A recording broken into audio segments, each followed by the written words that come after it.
சந்தோஷம் கட்டாயம் வரும். காரணம் எங்க வாழ்க்கையில நாங்க பார்த்தோம். எங்க வாழ்க்கையில ஒரு துக்கமான வாழ்க்கை, வேதனையான வாழ்க்கை. ஒரே ரூமா முறால 16 பேர் படுத்திருப்போம்.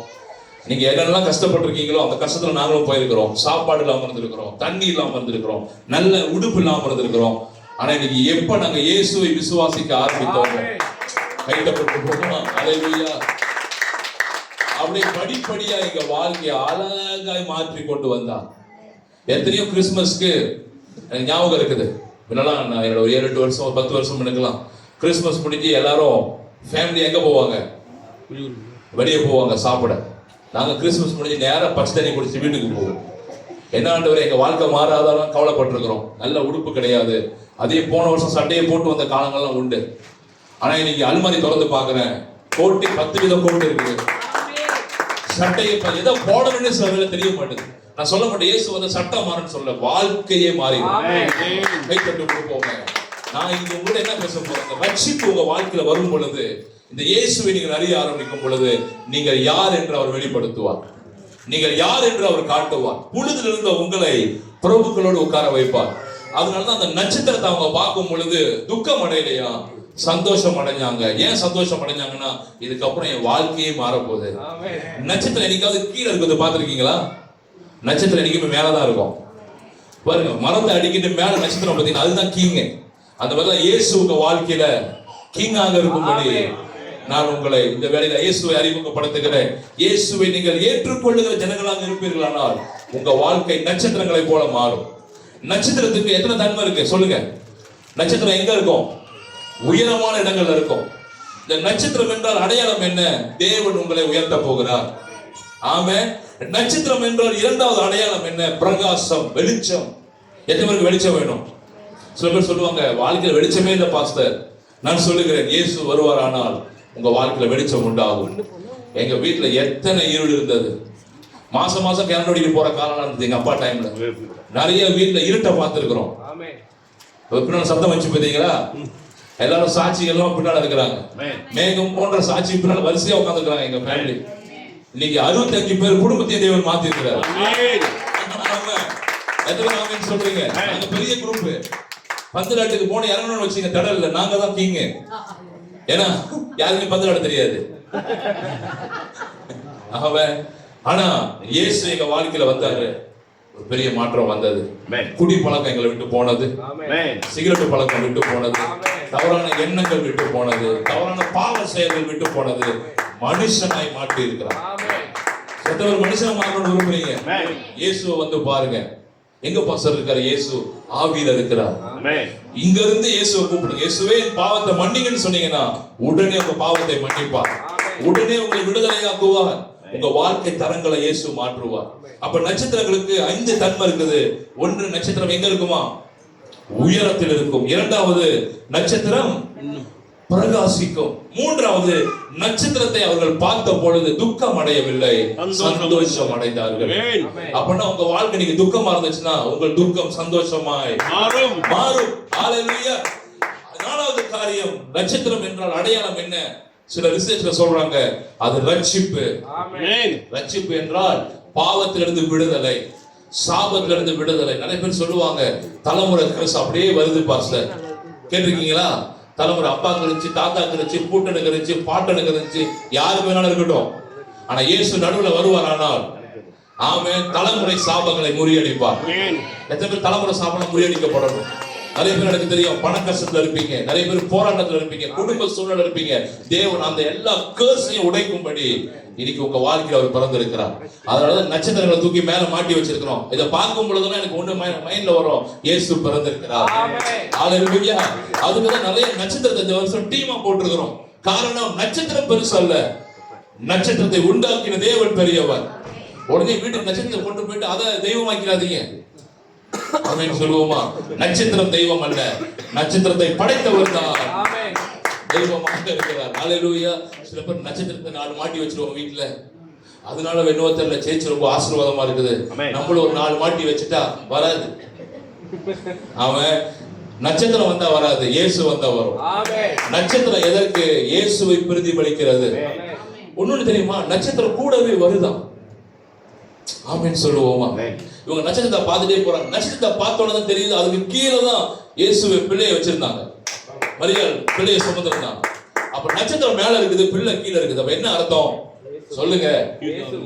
என்ன அர்த்தம்? இனிமேல வாழ்க்கை பிரகாசிக்க போகிறது. என ராஜாதி ராஜா பிறந்திருக்கிறார். இந்த பூமியை அரசாளுகிற ஒரு தேவன் பிறந்திருக்கிறார். எத்தனை பேருக்கு தெரியும் அந்த பூமியை அரசாளுகிற ஒரு தெய்வம் உண்டு? ஆமென். அந்த தெய்வம் தான் இயேசு. அந்த இயேசு தான் இந்த பூமியை அரசாளுகிற தெய்வமாக இருக்கிறார். அதனாலதான் வாழ்க்கை மாறுது, அதனாலதான் நடத்தம் மாறுது, அதனாலதான் பேச்சு மாறுது, அதனாலதான் நம்முடைய இன்னர் ஸ்பிரிட்ல ஒரு பெரிய மாற்றம் உண்டாகிறது. காரணம் இயேசு நம்முடைய வாழ்க்கையில பிறந்திருக்கிறார். ஆமென் சொல்லுங்க. இயேசு என் வாழ்க்கையில பிறந்திருக்கிறார். நேற்று ஒரு கூட்டத்துக்கு போயிருந்தோம். ஒரு அழைப்பு வந்துருச்சு. ஒரு சேர்ச்சில் பேசிட்டு இருக்கும் போது ஒரு வந்துச்சு. வேலையே கிடைக்காதான் பாருங்க. அதுக்கு நேற்று பிரசனத்துல பேசும்போது கர்த்தர் நிறைய வார்த்தை பேசினாரு. கடைசியா என்ன ஜெபிக்க வந்துச்சு. பாஸ்டர் நீங்க கர்த்தர் வார்த்தை எனக்காகவே கொண்டு வந்திருக்கிறார். உங்களுக்கு நீங்க A to Z பேசுறது அத்தனையுமே எனக்காக தான் பேசியிருக்கீங்க. எனக்கு இப்போ ஒரு நம்பிக்கை பிறந்திருக்குது. இயேசு என் வாழ்க்கையில பெரிய காரியம் செய்ய போறாரு. இன்னைக்கு எத்தனை பேர் அந்த தீர்மானம் எடுக்க போறீங்க? இயேசு என் வாழ்க்கையில பெரிய காரியங்கள் செய்ய போகிறார். எத்தனை பேர் நம்புறீங்க வருகிற வருடம் ஒரு ஜெயமான வருடமாக இருக்கும்? சில பேர் சொல்லுவாங்க நல்ல காலம் பிறந்துருச்சு அடிப்பாங்களே, தவறுல பாத்துருக்கீங்களா? நல்ல காலம் பிறந்துருச்சு. உங்களுக்கு நல்ல காலம் பிறந்துருச்சு. கையை தட்ட மாட்டீங்க. நல்ல காலம் பிறந்து விட்டது. ஏன் நல்ல காலம் பிறந்திருக்கு? இயேசு பிறந்திருக்கிறாரு. நல்ல காலம் சும்மா பிறக்காதுங்க. இயேசு பிறந்தாதான் நல்ல காலம் பிறக்கும். ஏன்னா பைபிள்ல போட்டிருக்கு மிகுந்த ஆனந்த சந்தோஷம் அடைந்தார்கள். அப்படின்னா என்ன அர்த்தம்? இதோட பார்க்காத சந்தோஷத்தை இனி நான் என் வாழ்க்கையில பார்க்க போறேன். ஆமா. இன்னொரு சத்தியத்தை கூட நாம் வாசிக்கலாம். மத்திய எழுதின சுவிசேஷம் 4வது அதிகாரம் வசனம் 15 வாசிக்கலாம்.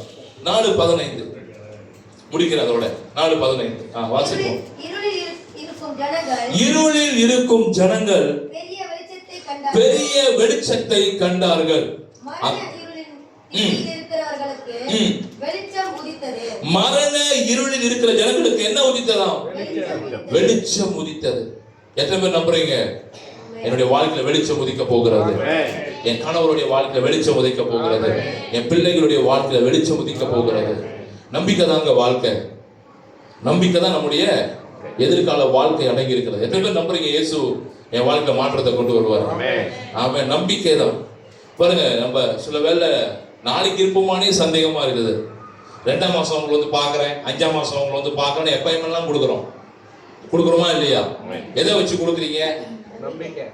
ஒரு பிரதர் 8ஆம் மாசம் கூட்டத்துக்கு இப்பயே சொல்லிட்டாரு. எத்தனை மாசம்? இன்னும் 8ஆம் மாசம் வரதுக்கு எத்தனை மாசம் இருக்குது? இன்னும் 8 மாசம் இருக்குது. 8 மாசம் முன்னுக்கு யோசிக்கிறாங்க. நான் இன்னைக்கு டைரியில் எழுதிட்டு யோசிக்கிறேன். நாளைக்கு நாளைக்கு இருப்போமானே தெரியாத ஒரு நிலையில இருக்கிற நம்ம 8ஆம் மாசோட அப்பாயின்மெண்ட் ஃபிக்ஸ் பண்றோம்னா எதன் அடிப்படையில் ஃபிக்ஸ் பண்றோம்? நம்பிக்கை என்ற அடிப்படை. இருப்போன்ற ஒரு நம்பிக்கை இருக்குல்ல, அந்த மாதிரி தான் இயேசு மாற்றுவார்னு ஒரு நம்பிக்கை நம்முடைய வாழ்க்கையில வரணும். அந்த நம்பிக்கை தான் நம்முடைய எதிர்காலத்தை மாற்றி அமைக்கும். நான் சொல்லுகிறேன், நீங்க இயேசுவை விசுவாசிக்கும் பொழுது, இயேசுவை முழு மனதாய் நம்பும் பொழுது உங்க வாழ்க்கையில இருளின் பகுதிகள் வெளிச்சமாய் மாறும். ஆமென். எத்தனை பேர் விசுவாசிக்கிறீங்க? என் வாழ்க்கையில கர்த்தர் என்னத்தை கொடுக்க போறாரு? வெளிச்சத்தை தரப்போகிறார். சொல்லுங்க, வெளிச்சத்தை தரப்போகிறார். சொல்லுங்க, வெளிச்சத்தை தரப்போகிறார். இருளான என்னுடைய வாழ்க்கை வெளிச்சமாக மாறப்போகிறது. காரணம் இயேசு பிறந்திருக்கிறார். இயேசு பிறந்தவர்களுடைய வாழ்க்கையில கண்டிப்பா மாற்றம் இருக்கும். ஆமென். மாற்றம் அடைந்தவங்க எத்தனை பேர் இருக்கிறாங்க? இருக்கீங்களா? கை வைத்து காட்ட முடியுமா? பாருங்க எத்தனை பேர் இருக்காங்க. நீங்க திருப்பி பார்க்கலாம், இன்டர்வியூ பண்ணலாம். ஏன்னா இயேசு வாழ்க்கையை மாற்றுகிறவர். இயேசு நம்முடைய எதிர்காலத்தை மாற்றுகிறவர். இயேசு நித்திய ஜீவனுக்கு கொண்டு வருகிறவர். அப்ப நீங்க நம்முடைய வாழ்க்கையில ஒன்று அறிந்து கொள்ள வேண்டும். இயேசுவை அறியும் பொழுது நம்முடைய வாழ்க்கையில பாவ மன்னிப்பு உண்டாகும். எத்தனை பேருக்கு பாவ மன்னிப்பு வேணும்? ஆமென். நிறைய பேர் சொல்லுவாங்க மண்டி பூங்கா போனா பாவ மன்னிப்பு. எந்த பூங்காவும் வராது. ஆமென். நான் எல்லா பூங்காவும் போயிட்டு வந்துட்டேன். என்ன பூங்கா உங்களுக்கு வேணும்? தாமரை மண்டி பூங்கா வேணுமா? 350 வெள்ளி. என்ன மண்டி பூங்கா உங்களுக்கு வேணும்? தலைக்கிலேயே நின்று கூட எடுத்துட்டோம். வாழ்க்கை தலைக்கிலேயே போனதுதான் மிச்சம். ஆமா, என்னென்னமோ பார்த்துட்டோம். அதான் போன வாரம் சொன்ன பொம்மை ஒண்டி தான் தயாரிக்கல. எத்தனை ஆமென் சொல்றீங்க? பொம்மை ஒண்டி தான் தயாரிக்க தெரியல. அதையும் தயாரிச்சு வச்சிருப்போம். எல்லாத்தையும் பூந்து பார்த்துட்டு வந்துட்டு பார்த்தோம், இயேசுதான் பெரியவன்னு கண்டுபிடிச்சிட்டோம். இயேசு வாழ்க்கையை மாற்றுகிறவர். அதனாலதான் 100% இயேசுல பேசிக்கிட்டு இருக்கிறோம். இயேசு உங்கள் வாழ்க்கை தரத்தை பின்னாடி சவுண்ட் வருது பாருங்க, மெசேஜ் போயிருக்கு பின்னால. அவன் என்னென்னமோ பூங்காலாம், 8 விதமான பூங்கா, 6 விதமான பூங்கா, பூங்காலே நனைஞ்சி பூங்கா எங்க மேலதான் இருக்குது. பூவா இருக்கு, வாழ்க்கை பூவாவல. அவன் அப்புறம் தாங்க இயேசுன்னு ஒரு தேவன் வந்தாரு. எந்த பூங்காவும் பண்ணல. இயேசுவே உங்களை நேசிக்கிறோம், எங்க வாழ்க்கையை மாத்துவீங்களான்னு அவர்கிட்ட ஒப்பு கொடுத்தோம். வந்தாரு உள்ள, அப்படியே வாழ்க்கையை மாற்றி அமைத்தார். அல்லேலூயா. அழகாய் மாற்றி அமைத்தார். நான் சொல்றேன், உண்மையா கொடுத்தீங்கன்னா ஆண்டவருக்கு சொல்லுங்க, உண்மையா சொல்லுவாங்களே, என் ஹஸ்பண்ட் எப்படி நேசிக்கணும், உண்மையா நேசிக்கணும். என் கணவர் எப்படி நேசிக்கணும், என் பிள்ளை எப்படி நேசிக்கணும். ஆனா நம்ம மட்டும் அவருக்கு லவ்யா அன்பு காட்டுறது. ஆனா அவரு மட்டும் நம்மளுக்கு அள்ளி கொடுக்கணுமா, நம்ம என்ன பண்ண மாட்டோமா. யாரோ சொன்னாங்களே கில்லி, சூப்பர் ஐயா. நான் சொல்றேன், முழுசா கொடுத்து பாருங்க. சில பேர் கை மட்டும் தான் கொடுத்துக்கிறாங்க. நான் காணிக்கை மட்டும் கொடுப்போம் பாஸ்ட், அப்படின்னா உங்க கை மட்டும் நல்லா இருக்கும். சில பேர் தலை கொடுத்துருப்பாங்க, ஒரு தலை மட்டும் தான் நல்லா இருக்கும். நான் சொல்றேன், ஃபுல்லா இறங்கிட்டீங்கன்னா வாழ்க்கை அழகாயிடும். எத்தனை ஃபுல்லா வர போறீங்க பசங்க? இப்பதான் கையை ஒப்பு கொடுத்துருக்கிறேன், 2 காலை இப்பதான் ஒப்பு கொடுத்துருக்கிறேன், கண்ணு இப்பதான் ஒப்பு கொடுத்துருக்கேன். கண்ணு காதுக்கு மட்டும் தான் தேவன் பிளஸிங் கொடுப்பாரு. ஆனா ஃபுல்லா உங்களை கொடுத்தீங்கன்னா முழுமையா உங்க வாழ்க்கையை மாற்றுவார். கை தட்டு கொடுப்போம் இயேசுவுக்கு. ஹல்லேலூயா. அப்ப இருள் என்றால் என்ன? பாவம் ஒரு இருள், அந்த இருளை வெளிச்சமாக்கத்தான் இயேசு வந்தார். வியாதி ஒரு இருள், அதை விடுதலையாக்கத்தான் இயேசு வந்தார். யாராவது வியாதி இருந்தீங்கன்னா நீங்க ஜெபம் பண்ணுங்க. நீங்க போகும்போது யார் கண்டா விடுதலையா போனீங்கன்னா இயேசு தொட முடியும். ஆமென். 3வது, கடன் பிரச்சனைகளை இயேசு மாற்றுவார். இருள் என்பது ஒரு கடனை கூட ஒரு இருளாக பார்க்கிறோம். எத்தனை பேருக்கு கடன் இருக்குது, தேவையில்லாத கடன், நிம்மதியற்ற கடன், அதையெல்லாம் தேவன் மாற்ற வல்லவர். 4வது, உங்கள் வாழ்க்கையில போராட்டம் நிறைந்திருக்கிறதா, இயேசு போராட்டத்தை நிறுத்துகிறவராக இருக்கிறார். ஆமென். எங்க வீட்டுல ஒரு நேரத்துல யுத்த களமா இருந்தது. என்ன களம்? போலீஸ்காரங்க நம்ப மாட்டீங்க, நம்ம திருவைத்தான் ஒரு வீட்டுல இருந்தாங்க. லோரும் பேரே பாடம் தேம்பா, பாடம் தேம்பா, அது லோரும் பேரு. அப்படின்னா அந்த சுட போகிற திடல்னு அர்த்தம். ஏன்னா எங்க வாழ்க்கையும் அப்படித்தான் இருந்துச்சு. பேரு லோரும் கேட்ட மாதிரி தான் எங்க வீடும் இருந்தது. எங்கேயோ கேஸ் நடந்தோம், போலீஸ்காரங்க எங்க வீட்டுக்கு வந்துருவாங்க. ஏன்னா எங்க வீட்டு அண்ணன் தம்பி எத்தனை பேரு? 7 பேர். 7 பேரும் ரொம்ப நல்லவர்கள். அந்த காலத்துல வல்லவர்கள், போதுமானவர்கள். சண்டைனா இவங்க தான் இருப்பாங்க. எல்லா மூஞ்சிலையும் எங்க போட்டோல பார்த்தா இவங்க தான் இருப்பாங்க. அப்ப அதனால சண்டை ஏதாவது ஒரு அந்த தாமானம் நடந்துருச்சுன்னா நேரா போலீஸ் காடி எங்க வந்து நிற்கோனா, எங்க அப்பா வெளிய சட்டை போடாம உட்காந்துருப்பாரு. நேரா வந்துட்டு இனி ஆனா வேணா போய் எடுத்தோட போட்டோ தான் காட்டுவான். சோ அந்த மாதிரி இருந்தோம் ஒரு காலகட்டத்துல. இன்னைக்கு எங்க போட்டோலாம் தேவன் வேற மாதிரி ஆக்கிட்டாரு. சொல்றீங்க 4 பேர் பதிக்கிறானுங்க. ஃபர்ஸ்ட் உங்களோட ஃபேஸ்புக்ல பார்த்தேன், ஒருத்தாங்கன்னா இதே ஒரு 10 வருஷம் பண்ணிக்கிறது நீங்க பார்த்துருந்தாங்கன்னா பசங்க பாலை போலீஸ்ல பார்த்தேன். எங்களை எப்படி மாத்திருக்காரு பாத்தீங்களா? What a great God. வேற மாதிரி கை தட்டிக்கலாம். நாங்களாம் பிரீசன் மினிஸ்ட்ரிக்கே போக முடியாது, பிகாஸ் அட கேஸ். அன்னைக்கு பிரீசன் மினிஸ்ட்ரிக்கு போற ஒரு கேஸ் இல்லைங்க. கைதிகள் நான் பார்த்து ஜெபம் பண்ணிட்டு வரேன். ஒரு தடவை கைதியா உள்ள போனோம். நீங்க கைதிகள் எல்லாம் சந்திக்கிறதுக்கு தேவன் உள்ள கொண்டு போறாரு. எவ்வளவு நல்லவர். அவன் பிரீசனுக்கு போயிட்டு வந்தாலே அழுதுட்டு தான் வருவேன். எவ்வளவு நல்லவர் ஆண்டவர் நீங்க. ஒவ்வொரு நாளும் சொல்றேன், கண்ணுல தண்ணி வந்துகிட்டே இருக்கு. கர்த்தர் நல்லவர் என்பதை டேஸ்ட் பண்ணிட்டீங்க. நான் சொல்றேன், இயேசுவை விட வேற யாரையுமே பிடிக்க மாட்டீங்க. தயவு செய்து டேஸ்ட் பண்ணிருங்க. அன்னைக்கு சொன்னாங்க, மோக்கா கேப்புச்சினோ குடிச்சீங்கன்னா பாஸ்டர் அது டேஸ்டே டேஸ்ட். 12 வழியா குடிங்க. என்ன தேந்தாரையை விட்டுருவீங்க நீங்க. இப்ப மோக்காக்கு அடிமையா இருக்கீங்கன்னா போய் குடிச்சு பார்த்தேன். நான் சொன்னேன், இயேசுவுக்கு தான் அடிமை. அவரை மாதிரி டேஸ்ட் இன்னும் கண்டுபிடிக்கவே இல்லை. டேஸ்டோ டேஸ்ட்.